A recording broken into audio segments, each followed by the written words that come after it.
She didn't respond.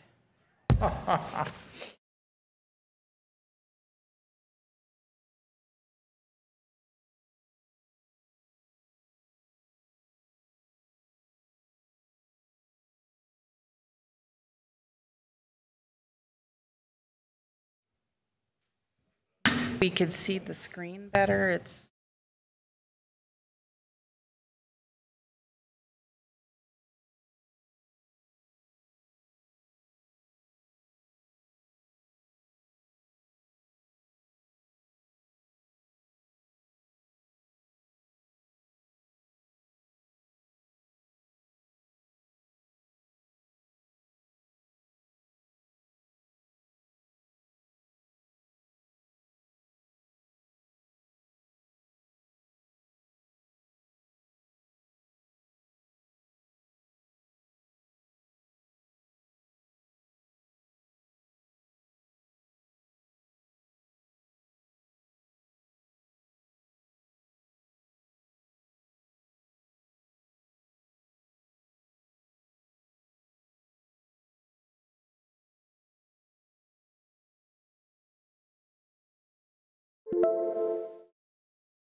Thumbs in the middle. Yeah. Mr. King, can you hear us? There goes Mr. King.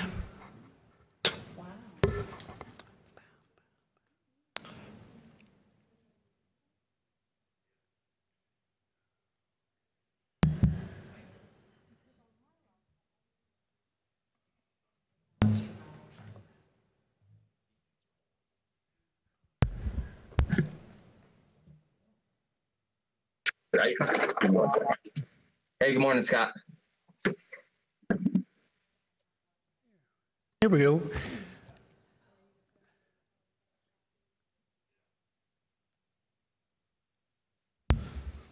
Councilmember Wilden, can you hear us this morning? Dr. Ryan?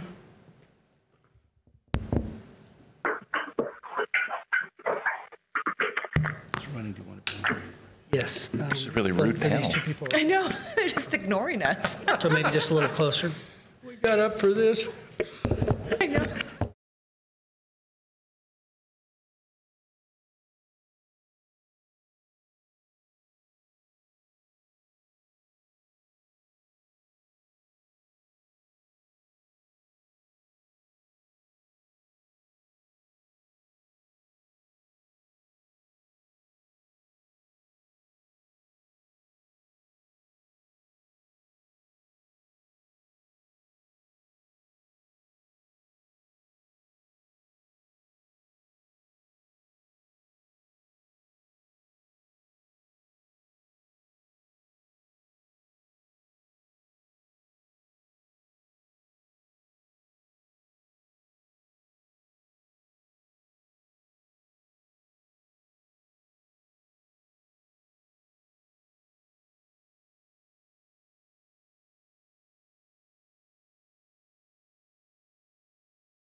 And who's supposed to be here from MUHS? Is it Mike Westcott? Okay. And he's just not on yet? Okay. Okay. We dropped Steve King too, looks like.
Good morning, Dr. Ryan. Oh, Dr. Red, can you hear us? Can we get a thumbs up if you all can hear us?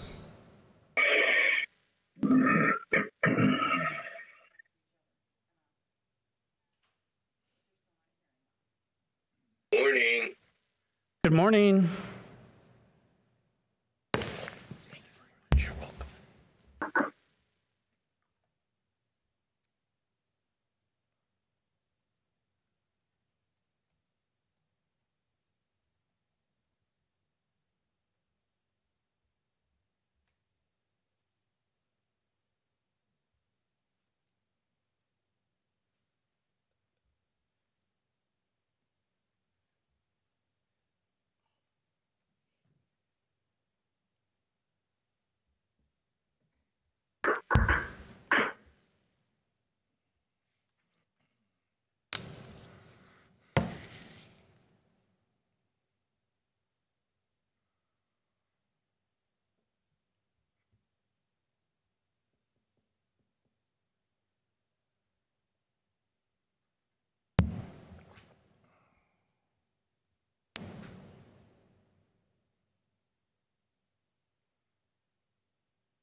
Sandra, can you unmute Councilmember Wilden?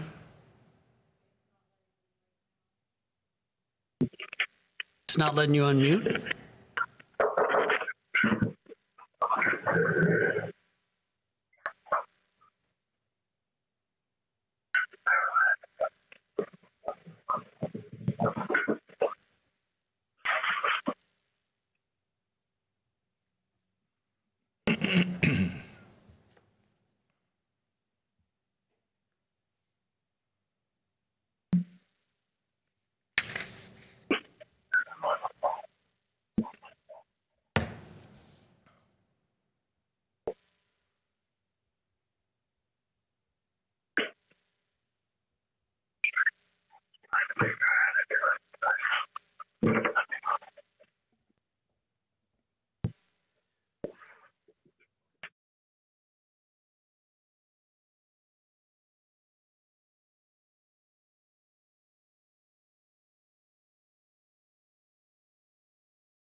Nice, that's good.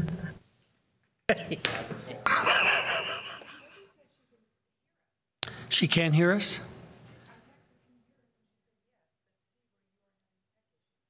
I texted her we're having technical difficulties, so. Yeah.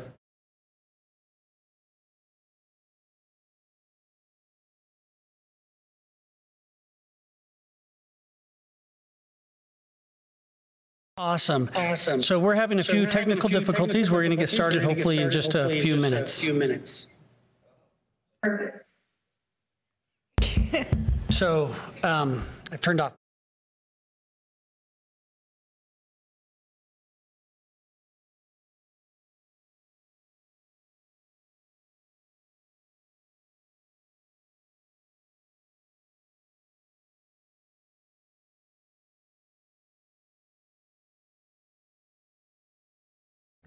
No, she can't. Dr. Ryan, this is City Manager Corbin. We are having technical.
Hughes, council members Henry, Pauls, Karat, Mayor in the building, and other staff invited guests. Thank you for allowing me to be part of this educational panel and your city council retreat. I appreciate City Manager Ron Corbin's invitation to participate.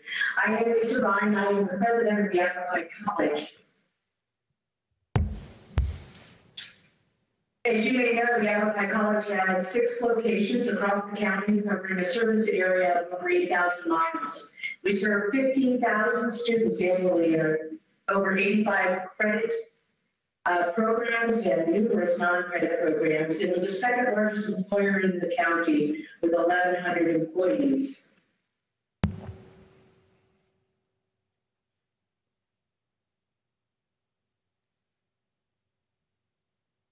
But beyond the individual impact that we have on students, Yavapai College has a significant impact on our county economy that benefits our taxpayers. I hear every day that in part, it is our taxpayer money that supports the college, and this is true, and we're so grateful for that support. But the other side of the story that isn't always told is that those taxpayer dollars coming into YC have a significant positive economic and impact on the business community and generate many benefits for taxpayers and our society as a whole. Last year, Yavapai College commissioned a study in the fall by a third-party labor market analytics firm to study the economic impact of Yavapai College and providing an analysis of our economic impact and investment value to individual students and to society as a whole. YC promotes economic growth in the county through its direct expenditures and the resulting expenditures of our students and county businesses. We're a major employer, and we buy goods and services for our construction efforts and our day-to-day operations. In just 1 year, YC's day-to-day operations spending added $33.6 million in income to the county. This represents our payroll, the multiplier effect generated by in-county spending of the college and its employees, and a downward adjustment to account for funding that the college receives from county sources. YC construction costs vary every year, but in 17-18, YC's construction spending of $2.2 million in added income to the county provided a quick infusion of income and jobs for our county, equivalent to supporting 52 jobs.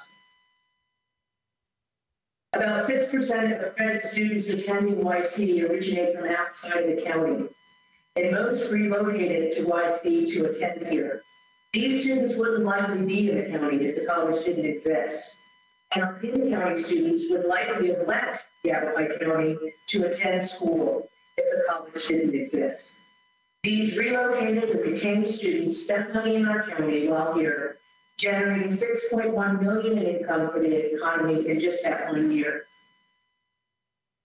And the education and training we provide for our county residents has the greatest impact on our economy. Thousands of former YC students are employed in this community. They receive higher earnings and increased productivity for business and industry, generating $118.2 million in added income to the county economy. This brings us to a total of $160.1 million in income to the Yavapai County economy during just this one analysis year.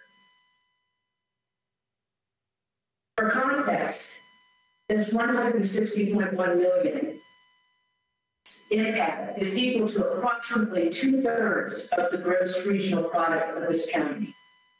This contribution that the college provides on its own is over twice as large as the entire arts, entertainment, and recreation industry in the county combined.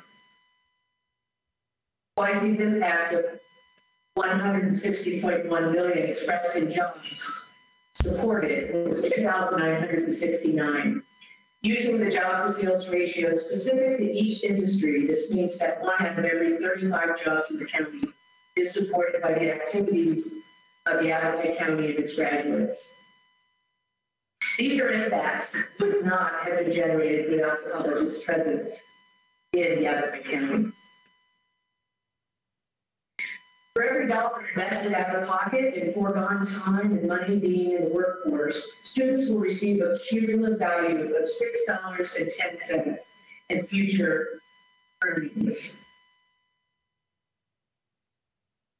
Added income and social savings for society is $7.20 for every dollar invested. Savings to society include avoided medical costs, reduced security and insurance administration, and lower burdens on governmental services. Graduates that stay in our area add revenue through taxable, higher lifetime earnings. Employees add revenue through taxable outputs and purchases of goods and services, reductions in healthcare costs, crime, and use of governmental services.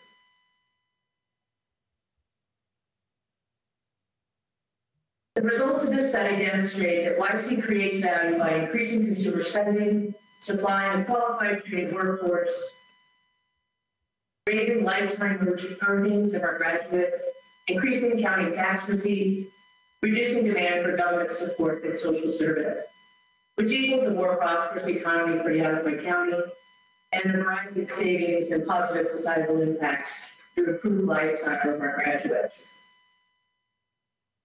Just consider this question: how would the economic activity change in our county if the college and all its alumni did not exist at the level that we are supporting?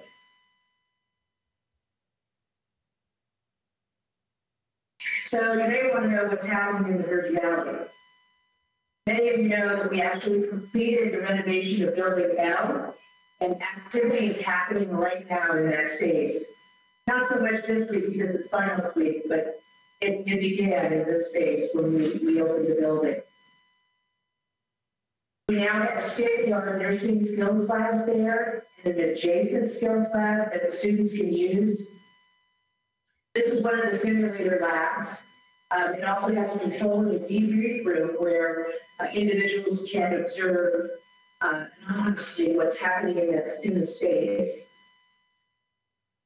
We also have facilities in place that allow students to practice programs in advanced manufacturing, including CNC machining, 3D printing, and robotics.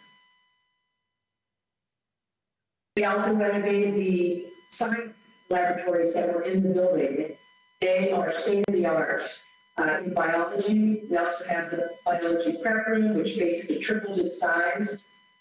and we added a new state-of-the-art chemistry lab. I want to tell you a little bit about the Verde Valley Skilled Trade Center too. As you may know, we're moving forward with that effort. You can see here the Verde Valley Skilled Trade Center. On the lower right-hand corner is where that's going to be situated, right next to Building L, which was just renovated and has a number of the other career technical programs. The programs that will be included in the new Verde Valley Skilled Trade Center are electrical, HVAC, plumbing, and construction. This is the timeline, and as you know, in April of 2019, the mayors of all the East Side cities came to our district governing board meeting and asked for us to address the need for career technical programs in the Verde Valley. We've stayed up in our timeline. We are now at the point where we are getting our site work done and the subcontractors have been selected. And we will begin building construction in February. And we hope to conclude all of this in July and be able to open in the fall. This is a rendering in the right top hand corner of the facility. This is a 10,000 square foot facility. It's phase one of what we hope to be eventually a 30,000 square foot facility. So we plan this out in 3 phases. The first phase will include the 4 programs that I just identified and will take place here in this facility.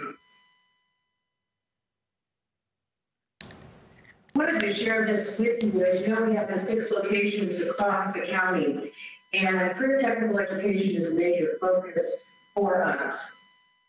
These are the programs in career technical ed that we offer in each of our locations. The items that are in bold, the blue that is in bold, are programs that are offered in multiple locations. The ones that are blue and not in bold are just offered at those campuses. And then the yellow programs that are there are new programs that we've added since I've arrived at the college. And you'll notice that they are all in the Verde Valley. So I just want to make a point that my administration and I have been working really hard to repair relationships with the East Side cities by trying to learn about individual needs of the cities and then endeavoring to meet them. We have reorganized academically and appointed a new leader at the Verde Valley campus, Dr. Tina Red. Perfect hire. She is the right person for the job, and if you have not met her yet, you must. We've heard the promise for new programming, especially in the CTE areas and the construction trades, and I just want to say that we are true to our word and delivering on what we promised, and we appreciate the support, particularly the Cottonwood mayor, the city manager, and the economic development director. So how can the council help? I would ask that help spread the word about the investment in the college and how it creates a significant positive impact on our community and generates substantial benefits for our stakeholders. And also, if you would support it anyway, you can our legislative priorities of the community colleges in the state of Arizona. I won't read this list to you, but these are the legislative priorities for the community colleges. We call ourselves AC4. Which is the Arizona Community College Coordinating Council. It's made up of the 8 presidents and 2 chancellors that are responsible for the community colleges in the state. And primarily, we are working to develop changes to the expenditure limitation formula to allow us to get credit for workforce training. Right now, we have an expenditure limitation placed upon us. We collect tax revenues, but we are unable to spend on the revenues that we get because we are limited on the amount of student dollars that we can spend per student. It's based on a formula that they put in place in 1980, and it's adjusted every year for inflation, but it's still way below where it needs to be for us to be able to do what we need to do. We also ask that for expanded funding in Prop 301, as I'm sure all my educational partners do as well. We're looking for support granting efforts or policy that enhance partnerships with business. Again, for funding workforce programs. And we also oppose, of course, any legislature or policy that would reduce or restrict our local control. This is important because there's a number of things that happen on our college campuses that we must remain in control of. Some examples are being able to dictate policies with respect to guns and weapons on campus, the use of our dormitories, how we engage with our business community, how we engage with our K-12 system, our CTEDs, and our universities, and also to be able to continue to hold levies and spend tax dollars in accordance with state statute. So that's all I have. Thank you for listening, and I will return the screen to you all. Q&A at the end of the whole group, sir? Yeah, I think that's good. Okay. Yep. Steve King next. Is he on? I think so. Can you guys, this is a city manager. Can you hear me? I'm here. This is Steve King. Superintendent King, can you hear me as well? I can, Mayor. Yes, sir. All right. Sorry, we're having some technical difficulties here. I'm sure glad we didn't start with the information technology panel. Go-to meeting is not my normal mode. That would have been embarrassing. Virtual meeting here. So Superintendent King, you've got the floor. Why don't you go ahead and introduce yourself and give us your presentation, please. Thanks for being here.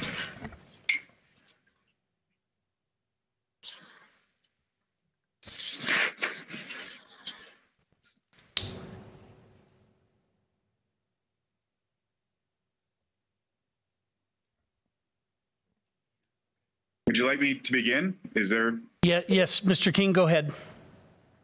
Mr. Corbin or Mayor Alinsky? Yeah, yes, Mr. King, go ahead. The floor is yours. Okay, I'm sorry. I did not hear that. I apologize.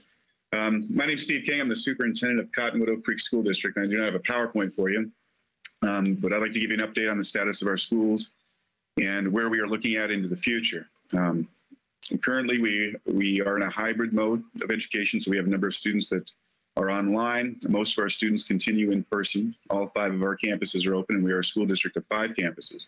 Oak Creek School out in Cornville, Dr. Daniel Bright School out in Cottonwood, Cottonwood Community School in Cottonwood. That's where I'm at today. I'm subbing for a principal, which is a very exciting time for me as well. Enjoying my day so far. Cottonwood Education Services, which is our special needs campus, and that is a fairly recent development in the last couple of years. We've been developing that campus as we shifted to K-8s. That's opened up some opportunities for creating some special programs for our highest needs learners, children with autism, children with emotional disabilities, children that may have not had some success in the middle school, so they can have a centralized campus for that, expansion of our preschools. And just this year, we've added the Vortex Science Center, which I know the city has been supportive of as well. I was over there yesterday, and if you have a chance to look at that, that's a pretty interesting and exciting opportunity for our community as well.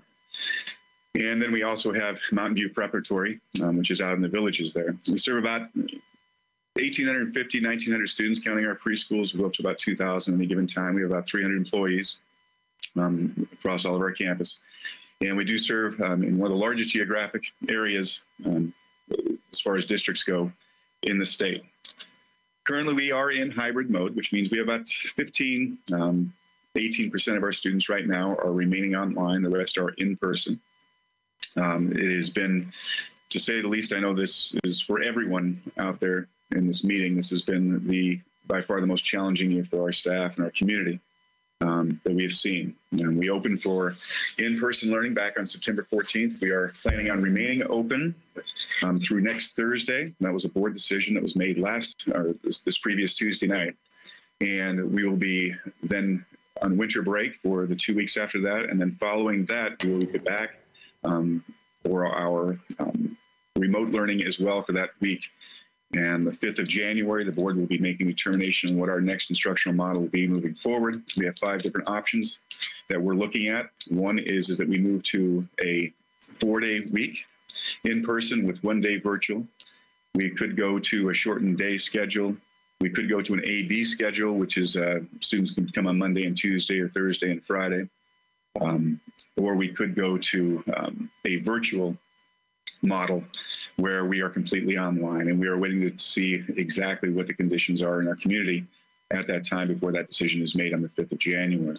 The other option we have is to dedicate certain teachers to support our online learners. And really that's the impetus for us looking at this change in model, is that we're seeing increasing numbers of students that are shifting to online and supporting them within our campuses. That's been increasingly difficult as those numbers do fluctuate from time to time. And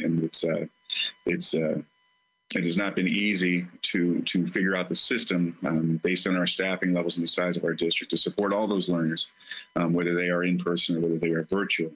We have seen a decline in enrollment. We've done a recent analysis of what we've seen in the numbers of kids. We have 37 kids in our district that we just have not found where they are. Some may have moved, some may have shifted to homeschooling. Significant numbers of families and students of what we've seen are moving to places where I believe that they can best support their own families. And if not here, it will be somewhere else. So that will be an increasing challenge as well. We've also gotten some mixed guidance as far as what we are looking at within our district from the state and the legislative levels. So to say that the times are challenging is an understatement, but I'm sure everybody in this meeting can say the same thing. Now, as we look into the future, because we always are looking into the future, the opportunities that we have, we'll continue to build on the direction we've gone as a district. For the last 3 or 4 years, we've really recognized that there are increasing numbers of students that we serve in our schools that are coming to schools with traumas. And those traumas do impact not only their academics, but also their life outcomes. And life outcomes are far more than test scores for us.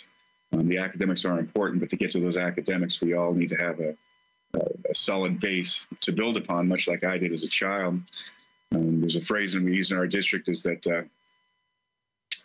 you have to bloom. There's Bloom's taxonomy and Maslow's taxonomy. And Bloom's taxonomy are those things that we need to make us feel safe. If we have food, we have comfortable housing, we have caring, loving families that we can go home to, and all those things. So you have to bloom before you can Maslow, and Maslow is referring to the educational piece. So we've really invested in our community with a lot of partners, private partners and foundations, to increase our social emotional supports for students. And we've increased our counseling capacity by a factor of right around 10 over the last 3 years. And we're very grateful for that and for those opportunities. And we do emphasize that we do have to create those conditions and those cultures and those environments within our schools that are caring and loving and understand that those connections and relationships come first.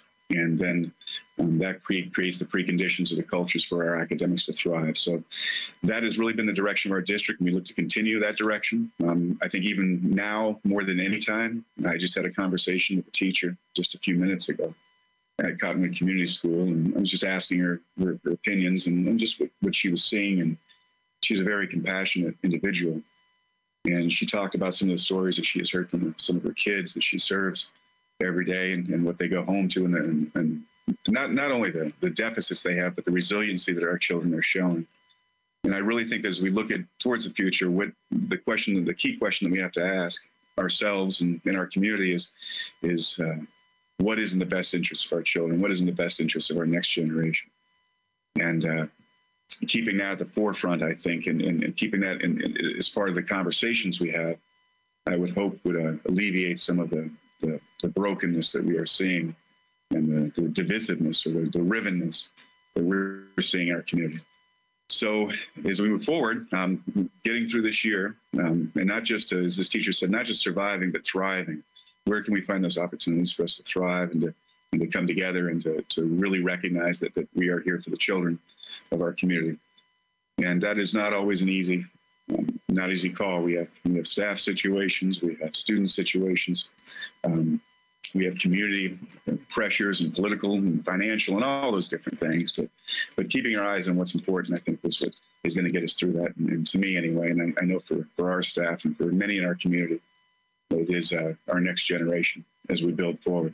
Now, the state of the COVID-19 in our schools, we've been very, very vigorous in our protocols that we've implemented. Masks, of course, are mandatory within all our schools. You walk in the door, you got to be wearing a mask, and that goes for staff, students, as well as any kind of visitors and parents. And thus far, I will say that our children have not had any issues with that. Of course, they'll pull it down around their face sometimes or things like that, but you just give those gentle reminders.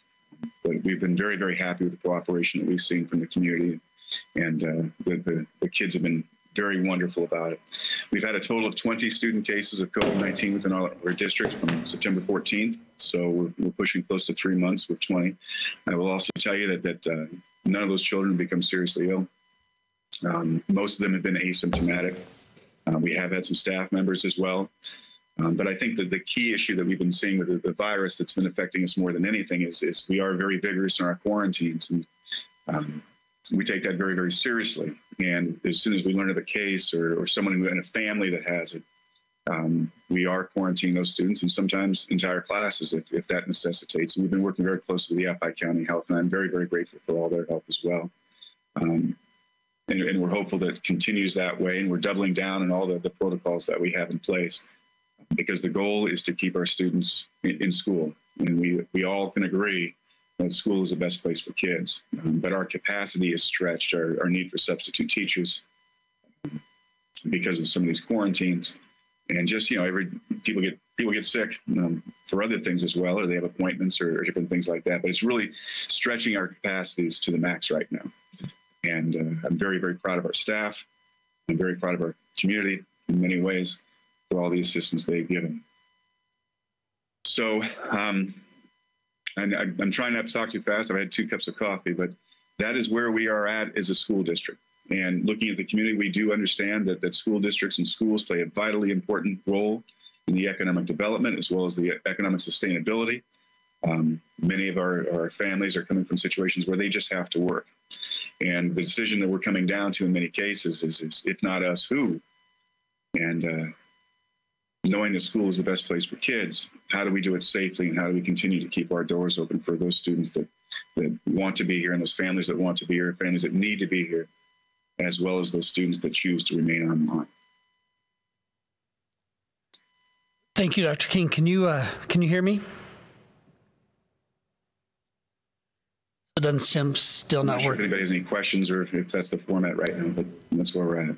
Are you able to hear us at all, Dr. King? Mr. King, thank you. If you could hang out for a few more minutes, we're going to move on to Mr. Weir. And then we'll open it up to Q&A in just a minute. Mr. Weir, the floor is yours. All right. Thank you again. I appreciate having this opportunity. I was excited that we was going to be able to do it in person, but I understand with all the situations we're at, and give us that opportunity to still do this in a virtual forum and kind of explain where we're at. Both Dr. N and Mr. King kind of touched on a lot of things that I was going to, so we're going to kind of bypass to where BACT is. As you know, Valley Academy, we are in our 5th year of my superintendency here and of actually running a lot of central ICE programs. That's where the students leave their high school campus for 3 hours a day and come over to us. They either come the first 3 hours in the morning or the 3 hours in the afternoon.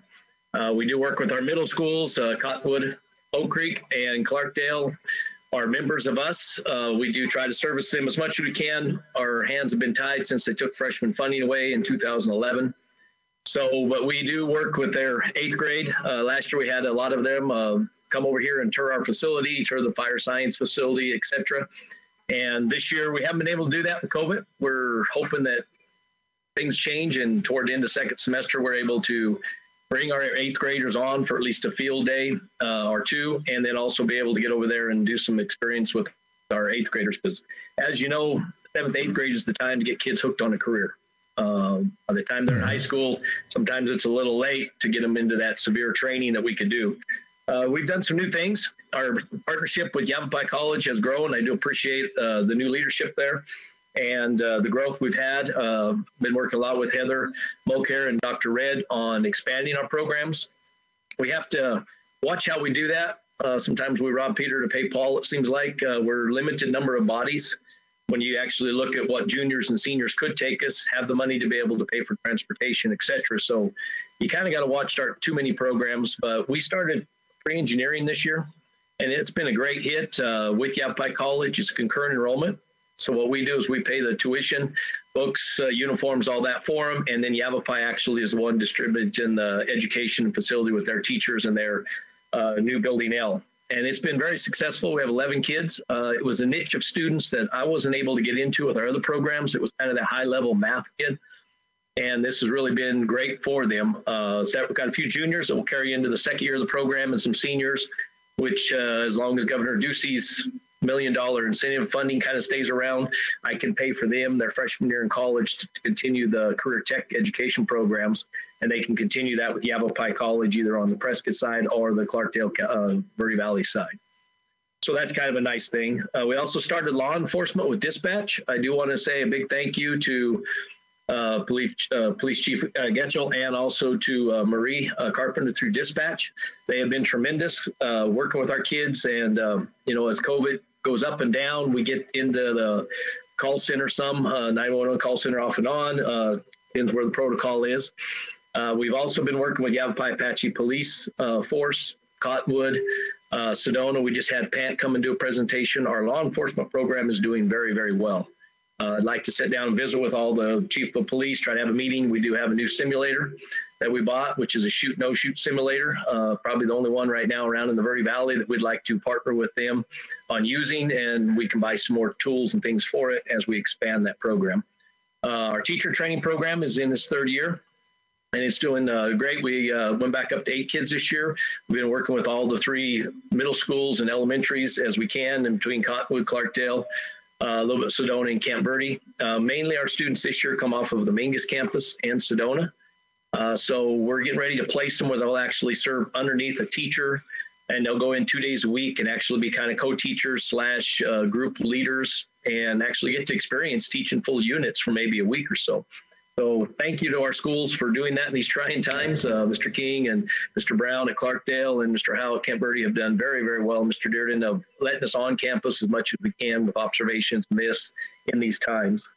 As Mr. King says, we've had a little bit of not much issue with the COVID. It's more of the quarantines, because I do have 3 schools feeding to us along with American Heritage, Charter and Home. So we have had to place a few kids on quarantine. Not that they've had the COVID, but they've been in close contact.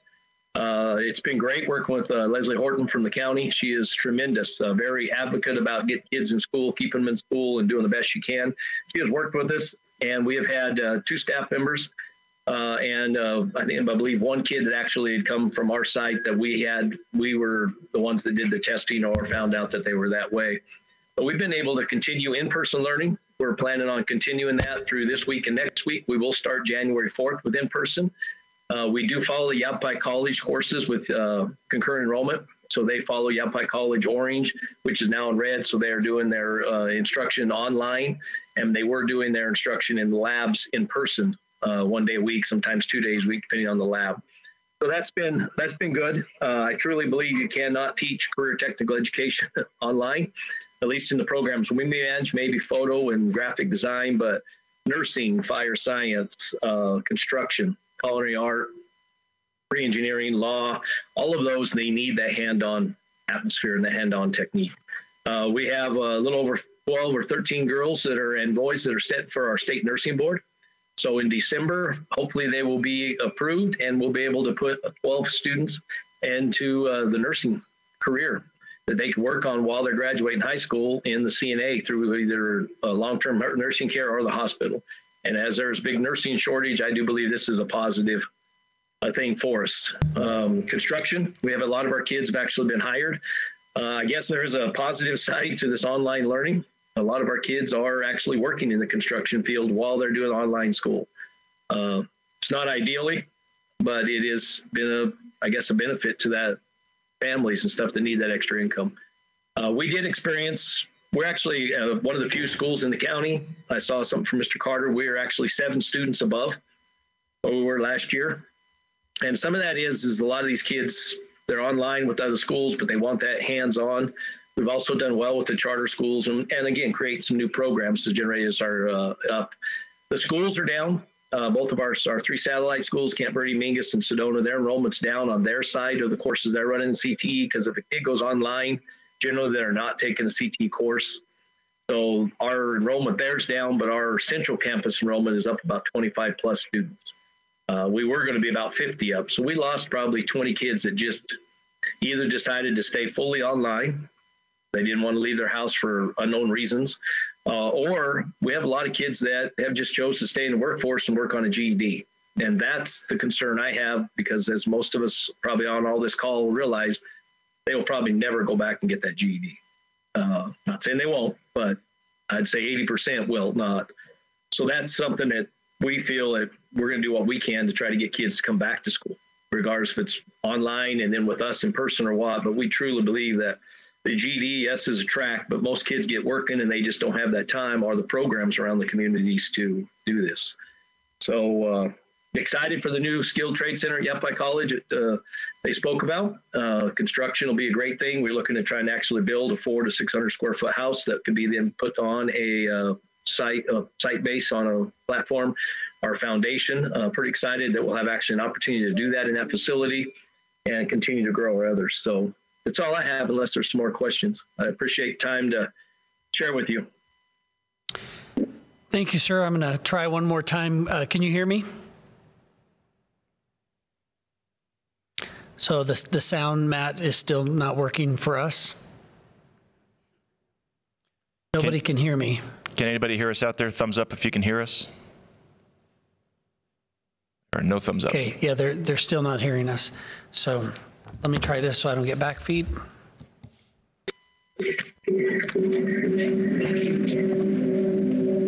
Are we doing Q&A? No, we got one more. We got one more person if it's working. Mr. Westcott, can you please unmute yourself and give your presentation? Thank you. There you go. I do have a short PowerPoint if you can make me a co-presenter. If not, no worries.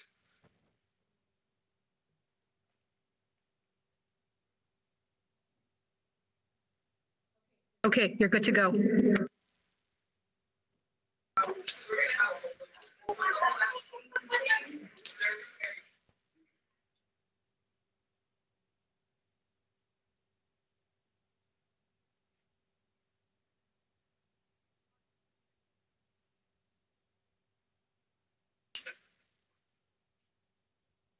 Everybody see that okay?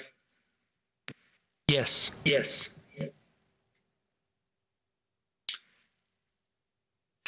Yes, thank you. Okay. Thanks for having me this morning. Much appreciated.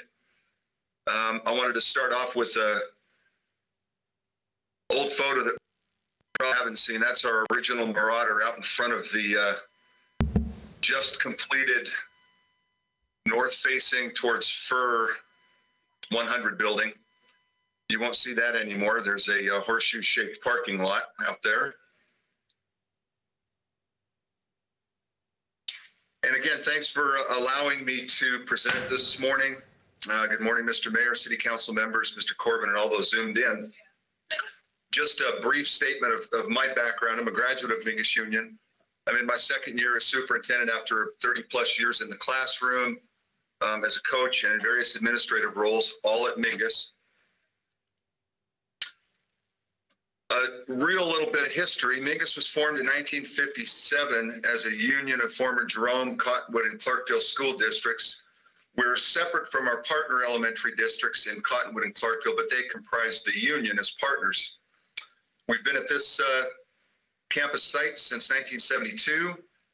And of course, we serve students from Cottonwood, Clarkdale, and Jerome within our district boundaries, and also students from Beaver Creek, Sedona, and Camp Verde.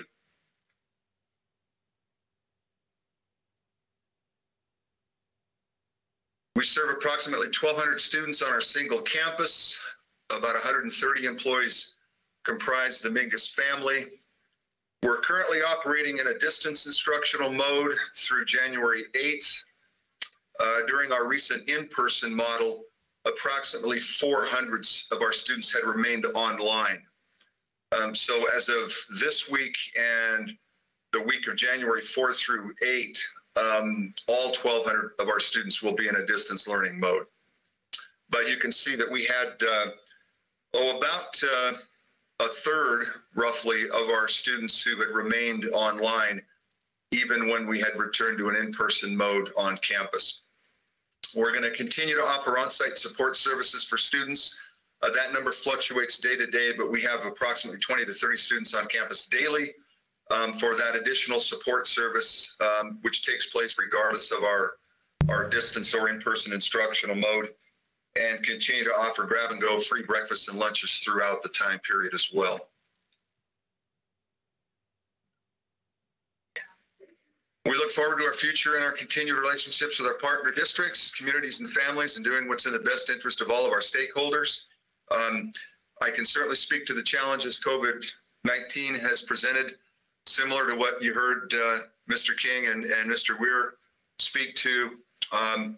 We've been impacted a little bit more broadly, I would say, than maybe perhaps our partner districts have.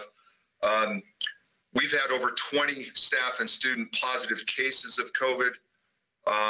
We've quarantined since, mid-October. We've quarantined over 200 student and staff members, and that intermittent process of quarantining and isolating, and then of course when those quarantine and isolation periods end, that staggered sort of process where you're dealing with an intermittent absences of staff and students has been pretty stressful in terms of staffing and putting qualified folks into classrooms and so on and so forth. But we've managed.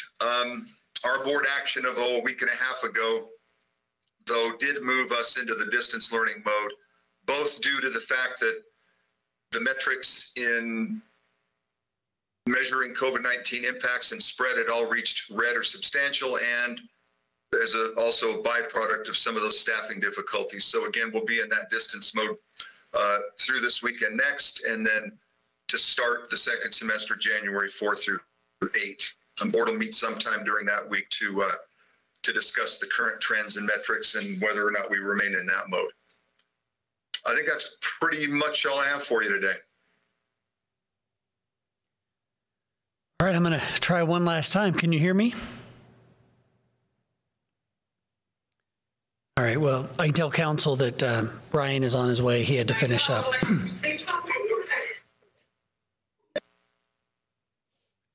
So, Mr. Mayor, if I can suggest, I can move my computer over to you, and council can talk, and I can move my computer around because you can talk through my computer.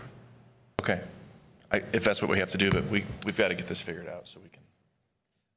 So this is a city manager. Oh, good. You guys already turned on your cameras. We appreciate that. So I'm going to turn this over to the mayor.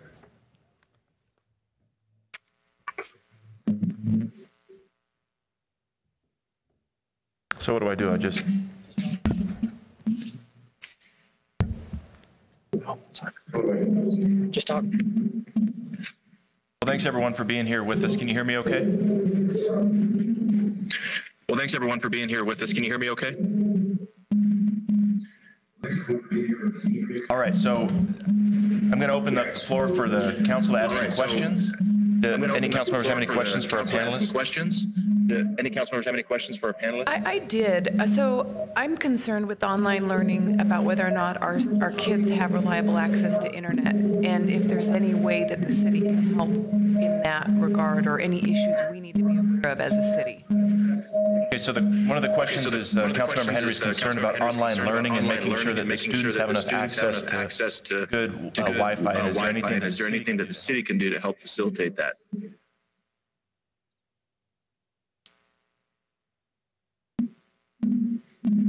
So I could speak on that briefly if you'd like, Mayor. Please. So during our initial closure, back beginning on March 16th and then all the way through to our reopening on September 14th, the access to the internet has been a challenge.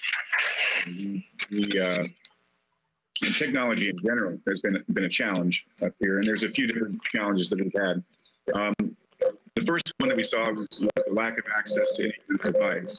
So what we did is distributed, centralized, and then distributed our Chromebooks, our classic Chromebook. Second thing, of course, their Chromebooks are only good for target practice unless you have some kind of internet connection. So parts of our valley, and there's certain parts of our district anyway, that have less receptivity or connectivity than others. I speak to Lower Oak Creek Estates, or even some parts of the Verde villages where they just don't have that ability, whether it's the infrastructure or whether it's the actual the families that have that. So to that end, we did obtain quite a few hotspots, and I would like to recognize Camp Verde School District. We took in quite a few hotspots ourselves. I think we ourselves as a district took in 120 for distribution, and then Camp Verde had some leftovers, and so they gave us theirs. Which is, I'm very, very grateful to Mr. Howe about that. And it's, in many cases, it's not necessarily the connectivity, the electronic connectivity. It's the ability of students and families to dedicate that time and or space to participate in online learning. Online learning, and I don't think there's any disagreement about that, does not compare to in-person learning. And what we saw is although we had the connectivity in many places, and we did open up our schools as well, we had labs open and satellite labs, and I know Jack Teal's on this, and thank Jack Teal for much of his help with that. When we did reopen back in, or at least the beginning of the year with August 5th, we opened these remote learning sites. And so there's been a lot of collaboration in that, but the ability of families and students to engage in those online learning pieces has proven to be a great challenge, even if they did have that connectivity. So as far as what the city can do to help, I know that there's a city task force. I know Kathy Epperson, who is our technology director, is participating in that and looking at those longer term and those bigger picture infrastructure issues that we're seeing in our area right here. And so that'll be helpful long term. But I think more than anything, it's that I wouldn't say willingness. I think everybody wants to, but it's the capability of many of our families to engage in meaningful and deep online learning. And even for us, I mean, that is not the normal mode. It's difficult to teach first grade, kindergarten, I mean, all those grades, even all the way up to middle school. Our kids, struggle with that online piece, that relationship and that connectivity, the human connectivity is absolutely vital. And even the best online learning, it's still a challenge for that. All right, thank you, sir. Any others want to respond to that question? Yeah, Mayor, I would just add that similar to what Steve described, we were able to identify a couple hundred students in August who were going to need access to broadband, and we're able to distribute hotspot devices, both Verizon and AT&T, so that students who had connectivity issues via Verizon were able to also make contact. We've also got one-to-one Chromebooks to students. So approximately another couple hundred students have borrowed Chromebooks as well and are utilizing those.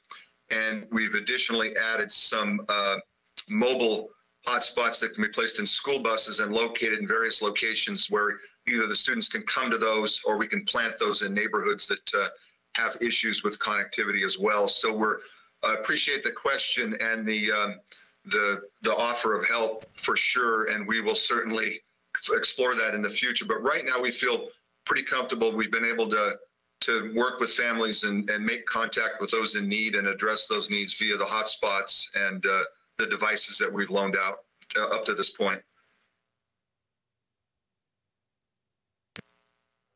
All right, thank you. Any other questions from council? I wanted to ask Superintendents King and Westcott, how will the declining enrollment affect your budget moving forward, or will it?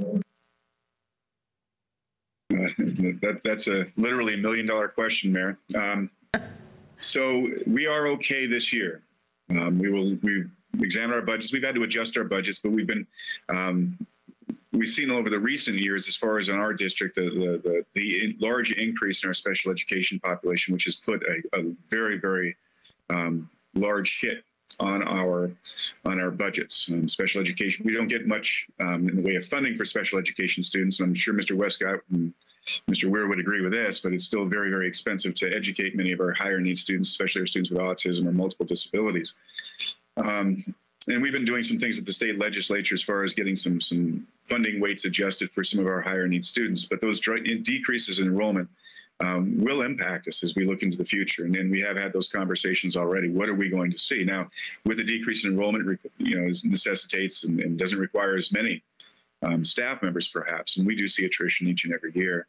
But I anticipate some significant budget impacts upon what we're seeing based on our enrollment numbers moving forward.